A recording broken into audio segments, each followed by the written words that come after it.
siempre sabe qué es género. Hasta Hereditary o Midsommar son películas que a mí me parecen películas clave para entender cómo somos ahora. Son películas con una densidad de información importantísima, pero no se creen películas gordas. Son películas de género. Eso me parece que es muy saludable y muy generoso, no sé. El hola, ¿qué tal? Soy importante es una cosa que me saca de quicio.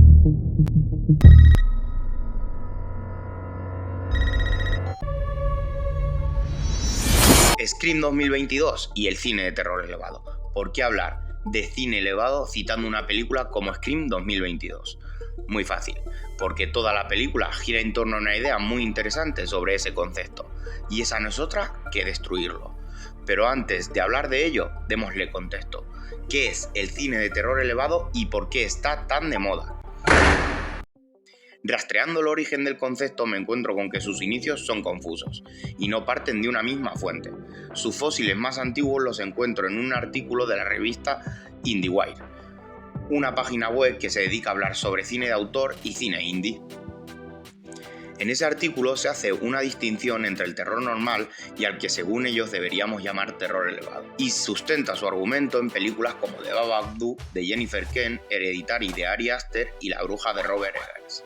Entonces, ¿hay diferencia entre estas películas y las de género convencional? Sí, la hay. Este tipo de cine tiene propósitos distintos al convencional y por ende necesita transitar otros caminos. Estos pasan por ahondar en la psique de los personajes y que el miedo llegue de forma de drama intimista, sin necesidad de hacer jumpscare y ruidos. Vamos, sin necesidad de portazos. La atmósfera de estas películas sostiene el peso de la cinta. Consiguen llevarte mediante esta al rango emocional que deseas. Los personajes resuenan con su entorno y la cámara es una ventana hacia sus mundos, a los cuales no quieres pertenecer, pero necesitas saber todo sobre ellos.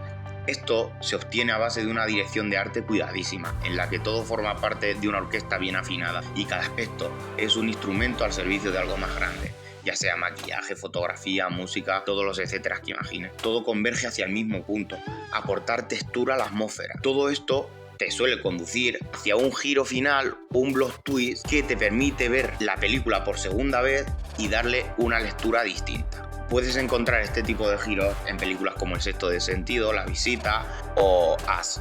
He citado dos películas del mismo director que se llaman, pero es que quizás sea el epítome de esto. Un ejemplo de atmósfera bien cuidada puede ser El bebé de Rosemary, de Polanski, cuando aún no se había acuñado el término de terror elevado. Es insoportable convivir en el piso con los personajes, sin necesidad de ningún portazo y de ningún susto. Eso es atmósfera. Pues si existen diferencias tan claras, ¿tiene sentido que se cree un nuevo término? No, no lo tiene. Bajo mi punto de vista es clasista definir algo como elevado, puesto que eso significa que su contraparte no lo es, dejándolo y distinguiendo al público intelectual del bacal, sin ningún tipo de miramiento. Es injusto. Esto que los pseudointelectuales intentan desprestigiar no es ni más ni menos que la propia historia del cine.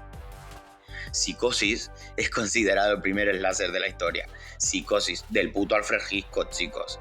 Con él hubo una consecución casi infinita de cine de cuchillo y sangre. Un antes y un después en la historia del séptimo arte, puesto que la tradición slasher americana le iban saliendo cabezas de otros países como si de una hidra se tratase. El giallo italiano fue su apéndice más exitoso. Sus decorados expresionistas, sus colores saturados, un ambiente muy pesado, las chicas protagonistas que gritan y, por supuesto, el cuchillo y la sangre, lo que luego sería uno de los recursos más utilizados en el láser. A partir de ahí surgió la explotación del cine de terror. Casi cada productora tenía su Michael Myers particular. Me he adelantado hablando de Michael Myers, pero porque él es el paradigma del cine de terror slasher. Ahora vamos a nombrar un poco las características del cine slasher, para ponerle enfrente de su contraparte mal llamada cine de terror elevado. Este tipo de cine tiene su fortaleza en su simpleza, y no es nada malo. No tiene pretensiones, solo quiere que te sientes en tu butaca y le digas al protagonista: no entres en esa casa, mira detrás de ti, idiota, y remátale ahora que está en el suelo. Solo quiere que te diviertas y que le pongas el brazo por encima a tu acompañante y te olvides de la realidad durante 90 minutos. Y es aquí donde entra Scream 2022. La saga Scream está llena de los clichés de terror convencional. No se aleja de ellos, sino que los abraza. Pero no solo eso, sino que se dedica a analizarlos y a explotarlos de manera casi paródica, hasta llegar a esta última película que simplemente es metacine. Cine hablando de cine. No soy muy amigo de los remakes, resubs, precuelas y recuelas. Me gusta más enfrentarme a una idea original y no a un revuelto de ideas viejas. Pero para mí esta película era necesaria y te diré por qué. En Scream 2022, los personajes están constantemente haciendo un análisis sobre el cine de terror y cómo hemos perdido el rumbo. Es habitual en la saga hacer comentarios sobre lo que va a pasar en la película en referencia a otras películas, resaltando así los códigos que se manejan en el cine de terror. Eso es el nombrado metacine. Parece un término complicado, pero no lo es. Lo voy a intentar simplificar. Lo único que hacen es enfrentarse a los sucesos que están pasando en su misma película, comparándolos con otras películas de miedo, como podría ser Sé lo que hicisteis el último verano. Eso significa que ellos se sientan enfrente de una televisión con una película de terror reproduciéndose y empiezan a hablar en... ¡Demonios! ¿No conoces las reglas? Oye, te va a dar un infarto. Hay ciertas reglas que uno debe cumplir para sobrevivir a una película de miedo. Por ejemplo, número 1. No debes tener sexo. Igual a muerte, ¿está bien? Número 2. No deben tomar ni usar drogas. Sí, algo fatal. Eso es extensión de la regla número 1. Y la número 3, jamás bajo ninguna circunstancia digan, ahora vuelvo, porque no volverán. Voy por otra cerveza, ¿quieres? Sí, claro. ¡Ahora vuelvo! Ven, si rompen las reglas van a morir. Así te veré en la cocina con un cuchillo. Simplemente es eso, resaltar los códigos del terror. Eso es habitual en toda la saga. Pero en esta entrega va un poquito más lejos. Tiene una autoconciencia divertidísima, además de mostrar un amor infinito a la saga y a su creador, Wes Craven. La película está dividida en 3 actos simplísimos, como toda la de la saga. La llamada de teléfono y presentación, las conjeturas y muertes anunciadas, A lot. This is your life now, which means that whoever this is going to keep coming for you. y la gran fiesta final con matanza y revelación.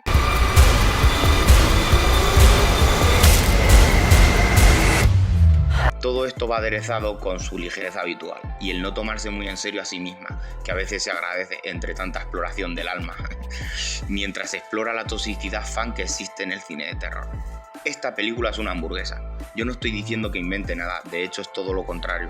Se copia a sí misma y a todas las películas de su director primigenio, como son Pesadilla en Elm Street y La última casa a la izquierda. Pero ¿por qué está mal comerte una hamburguesa si te apetece? No tiene nada de malo que te gusten las hamburguesas y que quieras consumirlas de vez en cuando. Hay veces que no quieres que la película te haga buscar en tu interior y te adentre en una reflexión profunda sobre la vida.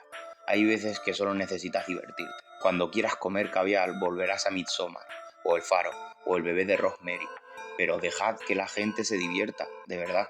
¿Cuándo hemos perdido el foco? El cine no está creado para un tipo de espectador, sino para todos. No se puede acotar tanto el cuadro. Existe cine mejor y peor, por supuesto, pero todo debe tener cabida. Lo único que hacemos poniendo etiquetas como elevado es dividir y crear guerras que no existen. Disfruta, ve al cine, come palomitas, entra a ver la última de Michael Bay si te apetece. Mira cómo el mundo se destruye con una de Roland Emmerich o reflexiona de la vida con Woody Allen. Métete en esa especie de capilla en forma de sala y apaga el mundo durante 2 horas. Vívelo, ve al cine y disfruta, y disfruta, y disfruta, y disfruta.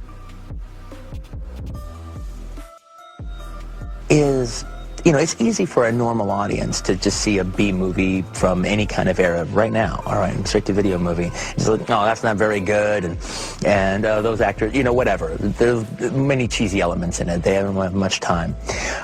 And it's easy for people to put themselves above a movie. But when they don't put themselves above a movie and they keep watching it, it's just keeping you interested enough to keep watching. When all of a sudden you actually click into the movie.